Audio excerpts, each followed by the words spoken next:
Hello, I'm Dr. Biren Nadkarni. I'm consultant hip and knee surgeon. I'm practicing at Sitaram Bharati Institute and Holy Family Hospital.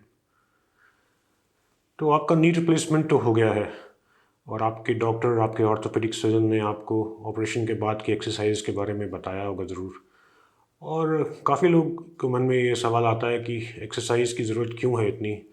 ऐसा क्या होता है operation के बाद कि exercise की ज़रूरत पड़ती है। और क्या बिना एक्सरसाइज के काम चल सकता है ऑपरेशन के बाद, या फिर एक्सरसाइज के बिना अगर हम चला सकें तो। सबको ज़रूर ये मन में क्वेश्चंस आते हैं और ये वीडियो बेसिकली इसी को कर रहा है कि एक्सरसाइज की नॉर्मल जो आपकी ज़रूरत है वो कितनी है, कहाँ तक करनी है और इसकी रिक्वायरमेंट क्यों है इतनी। तो पहली बात मैं बताना चाहूँगा इसमें कि एक्सरसाइज की ज़रूरत ऑपरेशन के बाद नहीं, ऑपरेशन से पहले शुरू होती है। जब आप ऑपरेशन की प्रिपरेशन कर रहे हैं, जब आपको पता है घुटने की दिक्कत है, हमने देखा है कि जिन लोगों की एक्सरसाइज अच्छी रही है, जिन लोगों ने एक्सरसाइज में समय लगाया है और वो शुरू से करते आ रहे हैं, चाहे उनका घुटना जितना भी खराब हो, एक्सरे में काफ़ी चेंजेस हों, गैप बिल्कुल ख़त्म हो गया हो, पर जो लोग एक्सरसाइज करते रहे हैं घुटने की, अपना मोबिलिटी मेंटेन किया, जिन्होंने अपनी वॉक्स करते रहे हैं, उनको हमेशा ऑपरेशन का फ़ायदा ज़्यादा मिलता है। ना कि जो कि लोग बिल्कुल बिस्तर पकड़ चुके हैं या फिर अपना चलना फिरना उन्होंने बिल्कुल बंद कर दिया है, ये सोच के कि ऑपरेशन हो जाएगा तो एकदम से कोई जादू होने वाला है और ऑपरेशन के बाद आपके कोई ऐसे पर लग जाएंगे जिससे आप बहुत ज़्यादा भागने लगेंगे। तो ऑपरेशन की जो ज़रूरत है, ऑपरेशन जो करता है वो सिर्फ आपके घुटने के अंदर एक पार्ट लगाता है या कैपिंग करता है, जिससे आपका जो घुटने का खुरदरापन है वो ख़त्म हो जाता है। उसके अंदर प्लास्टिक और ये दो पार्ट लगने के बाद एक नया घुटना तैयार हो जाता है।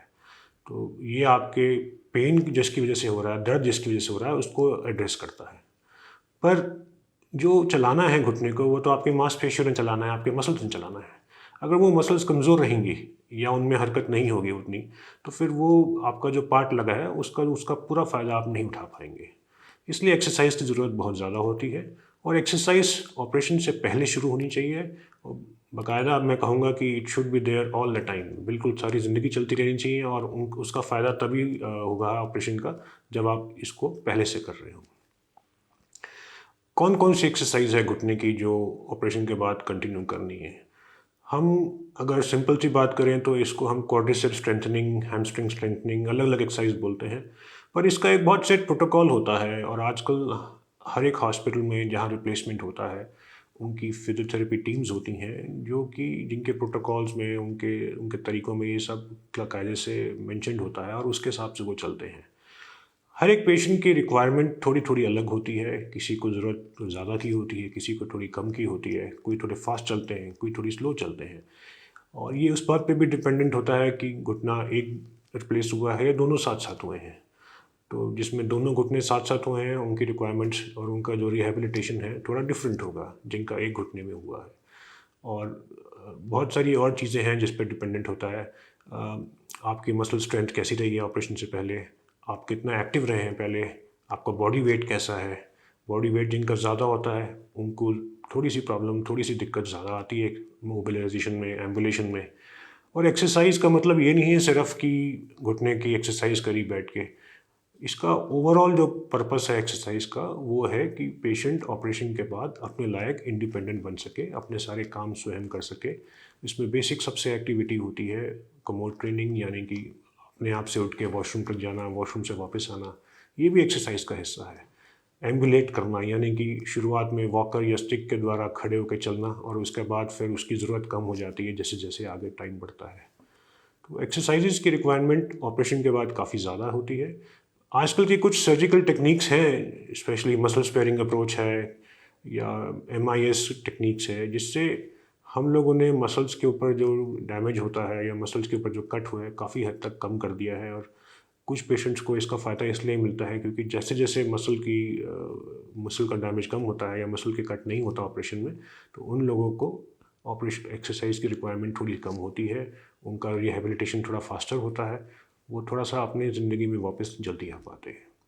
पर वो डिपेंड करेगा हर एक सर्जन की टेक्निक पे और कौन सी टेक्निक से उसका ऑपरेशन किया है।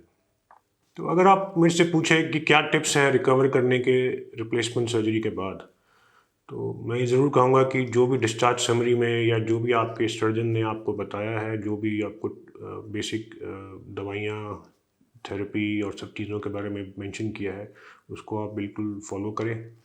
एक्सरसाइज की रिक्वायरमेंट जो बताई गई है उसको पूरा फॉलो करें। अगर आप स्वयं से नहीं कर पा रहे तो आजकल होम थेरेपी का भी रेजिमेन होता है जो कि आप अपने आप से या किसी के सुपरविजन में कर सकते हैं, और इससे आपको फ़ायदा हमेशा मिलेगा। और एक्सरसाइज जैसे जैसे आपकी अच्छी होगी, जैसे जैसे आपकी एक्सरसाइजेस का फ़र्क आपके हिप को, आपके नी को पता चलेगा, आपकी चाल, आपकी वॉक, आपकी एबिलिटी, आपका इंडिपेंडेंस और आपका कॉन्फिडेंस सब बढ़ता रहेगा। तो मैं उम्मीद करता हूँ कि इसमें आपको सारी इन्फॉर्मेशन मिली है जिसकी जो बता रही है कि आपके ऑपरेशन के बाद आपको एक्सरसाइज की ज़रूरत क्यों है और कितनी करनी चाहिए। अगर आपके मन में कोई भी सवाल है इस बारे में, ज़रूर पूछिएगा। Thank you.